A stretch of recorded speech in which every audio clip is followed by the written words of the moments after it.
Wings of Hazarika চ' এতিয়া বৰ্তমান trending news বুলি ক'ব পাৰি সকলোৰে মুখে মুখে যিহেতু এতিয়া উইংছ অফ হাজৰিকা আৰু এইটো নিউজ এইটো ট্ৰেণ্ডিং নিউজ এইটো মেইন হেডলাইন এইটো আহি যায় আপোনাৰ এইটো উইংছ অফ হাজৰিকা বুলিয়ে চ' যিয়ে নহওক আপোনাৰ এতিয়া এই উইংছ অফ হাজৰিকাৰ মানে মালিক কোন বৰ্তমান আপোনাৰ ক'ৰ পৰা কিনা হৈছিলে ক'ৰ পৰা লৈ অহা হৈছে কেনেকৈ লৈ আহিছে আপোনাৰ তাৰপিছত কিমান দীঘল so' everything we will discuss in this video' so' ঠিক আছে তো পানী হওক ভিডিঅ' এণ্ড তাক মই মানে এইটো ভিডিঅ'ত আপোনাক এটা সৰু ভিডিঅ' ক্লিপছৰ দ্বাৰা আপোনাক বুজাবলৈ চেষ্টা কৰিম মানে আপোনাৰ উইংছ অফ হাজৰিকাৰ ইয়াৰ মালিক কোন বা আপোনাৰ ইয়াৰ দৈৰ্ঘ্য কিমান দীঘল কিমান আৰু ক'ৰ পৰা লৈ অহা হৈছিল সকলোবোৰ আলোচনা কৰিম এই ভিডিঅ'টোতে তো উইদাউট ৱেষ্টিং ইউৰ টাইম চ' বলক গাইজ ভিডিঅ'টো আৰম্ভ কৰোঁ চ' ইয়াতে এইটো এইটো আপোনাৰ এইটো বেচিকেলি আপোনাৰ এটা আছাম ট্ৰিবিউনৰ পৰা আৰ্টিকেল হয় এইটো আৰু ইয়াতে ধুনীয়াকৈ লিখা আছে এইখন আছিলে প্লেন এইখন যাক নেকি উইংছ অফ হাজৰিকা বুলি নামেৰে জনা যায় আৰু চ' এইখন আছিলে আপোনাৰ এইখন পিকচাৰ যে দেখি আছে এইখন লাগি আছিলে আপোনাৰ জালুকবাৰীৰ অভাৰব্ৰিজত জালুকবাৰীৰ ৩৭ নং ৰাষ্ট্ৰীয় ঘাইপথৰ যিটো নেকি নৰ্থ মানে উত্তৰ ফালে থকা চ' ৩৭ নং ৰাষ্ট্ৰীয় ঘাইপথৰ এইটোত মানে লাগি আছিলে ব্ৰিজখনৰ ওচৰত এইটো আৰু অলছ' ইয়াতো মাত্ৰ নহয় যে ইয়াতে ধুনীয়াকৈ লিখা আছে আৰ্টিকেলটোত আপোনাৰ ইয়াতো বিহাৰত অলছ' লাগি আছিলে এইখন আপোনাৰ ইয়াতে ধুনীয়াকৈ লিখা আছে বিহাৰত লাগি আছিলে আপোনাৰ মতিহাৰী বুলি এটা জেগাত লাগি আছিলে এইটো লিখা আছে মই পঢ়ি দিছোঁ it has come to the one যিয়ে নহওক এইখিনি তাৰপিছত এইখিনি বাদ দিয়া এইখিনি অন ডিচেম্বৰ 19 মানে 29 তাৰিখত ডিচেম্বৰৰ 29 তাৰিখে আপোনাৰ লাগি আছিলে আপোনাৰ এইখন under the Piprakothi bridge in Bihar ঠিক আছে পিপ্ৰাকটি ব্ৰিজত যিয়ে নহওক এইটো বিহাৰৰ এখন পিপ্ৰাকটি ব্ৰিজত লাগি আছিলে আপোনাৰ 29 ডিচেম্বৰত আৰু এতিয়া জালুকবাৰীত লাগিলে আপোনাৰ জালুকবাৰীৰ 7 তাৰিখে লাগিছিলে এইটো ইয়াতে লিখা আছে ধুনীয়াকৈ এইটো আৰু এইখন হ'ল আপোনাৰ ফুটেজ মানে এইখন পিকচাৰ এইটো স্মল পিকচাৰ এইখন মানে হেৰি জালুকবাৰী ব্ৰিজত লাগি থকা এইটো আৰু গাইছ এইখন জানেনে মানে এইখন মানে ইয়াৰ লাম্বাটো কিমান দীঘলটো হ'ল আপোনাৰ মানে 118 ফুট দীঘল মানে এইখন প্লেনখনৰ আৰু এইখন আপোনাৰ বেচিকেলি এয়াৰ ইণ্ডিয়া ক্ৰাফ্ট হয় এইখন এয়াৰ ইণ্ডিয়াৰ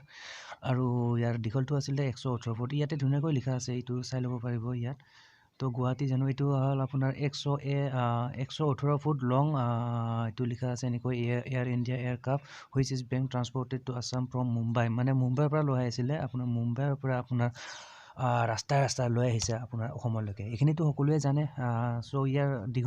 দীঘলটো ইয়াতে ধুনীয়াকৈ লিখা আছে মানে 118 ফুট দীঘল আছিলে এই যিখন নেকি এইখন এয়াৰ ইণ্ডিয়াৰ এয়াৰক্ৰাফ্ট হয় চ' আৰু এইখন লাগিছিলে আপোনাৰ ইয়াতে লিখা আছে এইখিনি এইটো ধুনীয়াকৈ নেশ্যনেল হাইৱে নং 37 নৰ্থ জালুকবাৰী মানে উত্তৰ Jalukbari in Guwahati on Saturday night মানে শনিবাৰে ৰাতিত এইখন লাগিছিলে আৰু এইখনে হ'ল পিকচাৰ এইখন লাগি থকাৰ পিকচাৰ এইখন দেখিছে এইখনেও আছিলে পিকচাৰ আৰু তাতে মানে এইখন উঠোৱা ফটো এইখন জালুকবাৰীত মানে উত্তৰ জালুকবাৰী আৰু এইখন প্ৰতিদিন টাইমে দিয়া পিকচাৰ এইখিনি আপুনি দেখিছে মানে অৱস্থা নাই চাকাটো যি ইমান লোড মানে গাড়ীখনৰ মানে হেৰি প্লেনখন এয়াৰক্ৰাফ্টটো তো চ' একদম লোড ল'ব পৰা নাই চ' এনেকুৱা চাকাবোৰ দাবি গৈছে আপুনি দেখিছে পিকচাৰখনত আৰু এইটো হ'ল আপোনাৰ এইটো ফ্ৰণ্ট ছাইডৰ এইটো ছাইড এইফালে লেফ্ট ছাইডে থকা এইখন পিকচাৰ এণ্ড জালুকবাৰীত যে লাগি আছিলে আপোনাৰ এইখন এয়াৰক্ৰাফ্টখন মানে আৰু এই এয়াৰক্ৰাফ্টখন আপোনাৰ লোকেল যিবিলাক নেকি তাৰ পাব্লিক আছিলে মানে মানুহ আৰু সিহঁতৰ সহায়ত আৰু with the help of police আৰু জনতাৰ সহায়ত মানে এইখন সুকলমে মানে উদ্ধাৰ কৰা হৈছিলে চ' ইয়াতে গোটেইখিনি ডিটেইলছ আপোনাৰ ইয়াতে আপোনাৰ আৰ্টিকেলটোত লিখা আছে এনেকৈ আৰু ইয়াতে কিবা আছে হাজৰিকা হৰিপ্ৰসাদ আৰু নাম হ'ল যিজন ব্যক্তিয়ে মানে এইখন লৈ আহিছে অসমলৈ আৰু তাৰ নাম হ'ল আপোনাৰ সম্পূৰ্ণ নামটো হ'ল মানে হৰিপ্ৰসাদ হাজৰিকা হয় এণ্ড য়ং বিজনেছমেন ফ্ৰম শিৱসাগৰৰ পৰা এজন আৰু বিলং কৰে মানে শিৱসাগৰত থাকে তাৰ ঘৰ আৰু তাৰ পৰা এজন বিজনেছ ব্যৱসায় man is proprietor of the wings of Hazarika airplane restaurant মানে এইখন হাজৰিকা লৈ আহিছে আপোনাৰ এইখন ৰেষ্টুৰেণ্ট খোলাৰ উদ্দেশ্যে লৈ আহিছে এইখন আৰু মানে এই প্লেনখনত মানে আপোনাৰ মানে কি কৰিব মানে এখন ৰেষ্টুৰেণ্ট পাতিব বুলি কৈছে ঠিক আছে চ' এইখিনিয়ে আছিলে আপোনাৰ কিছুমান আৰ্টিকেলৰ পৰা উঠাইছোঁ আৰু মানে আৰ্টিকেলৰ পৰা কৈছে এইখিনি এনেকৈ হৰিপ্ৰসাদ হাজৰিকা বিজনেছমেন ফ্ৰম শিৱসাগৰ আৰু তাৰ মতলব হ'ল মানে বনাব সি মেইনলি আপোনাৰ এখন ৰেষ্টুৰেণ্ট বনাব এইখনত মানে এইখন প্লেনখনত। এণ্ড তাৰপিছত লিখিছে প্ৰাগ নিউজে লিখিছে এনেকৈ এইখনৰ প্ৰাগ নিউজত দিয়া এইখন ফটো এইখন আৰু অভিয়াছলি এইখন ফটো আৰু তাৰপিছত ইয়াতে তেনেকৈ মানে ছেম এইবোৰ কথাই লিখিছে ইয়াতো প্ৰাগ নিউজে। চ' ইয়াতে লিখিছে after nearly 4 hours hand effort and the truck carrying the plane manage reach ভোটো এইবিলাক লিখিছে আৰু তেনেকৈ বেলেগ মানে স্পেচিয়েল কোনো বাতৰি দিয়া নাই বৰ্তমান ইয়াতো। চ' এইখিনি লাষ্টলি ইয়াতে মানে এণ্ডিঙত লিখিছে এইটো wings of Hazarika is an aeroplane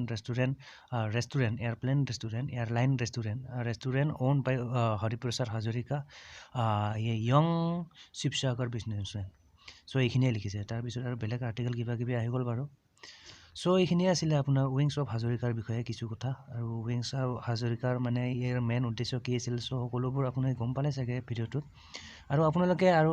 যিবোৰ আমাৰ মেইনলি অসমবাসী হয় সেইবোৰতো ভালকৈ অলৰেডি জানে আৰু। তো ঠিক আছে, এইখিনি আছিলে আপোনাৰ 3টা ৱেবছাইটৰ পৰা উঠোৱা কিছু আপোনাৰ ডিটেইলছ যিমান পাৰোঁ একদম সোনকালে মানে অতি সহজে বুজাবলৈ ট্ৰাই কৰিলোঁ। এইখিনি আছিলে আপোনাৰ উইংছ অফ হাজৰিকাৰ কিছু ডিটেইলছ। মই যিমানখিনি জানো যিমানখিনি পাৰোঁ আপোনাক বুজাবলৈ ট্ৰাই কৰিলোঁ, চেষ্টা কৰিছোঁ। আশা কৰোঁ ভিডিঅ'টো চাই ভাল পালে और जो ভাল পালে do like and don't forget to subscribe my YouTube channel. तो फिर मिलते हैं फिर नेक्स्ट वीडियो पर। Till then bye guys and see you in the next video.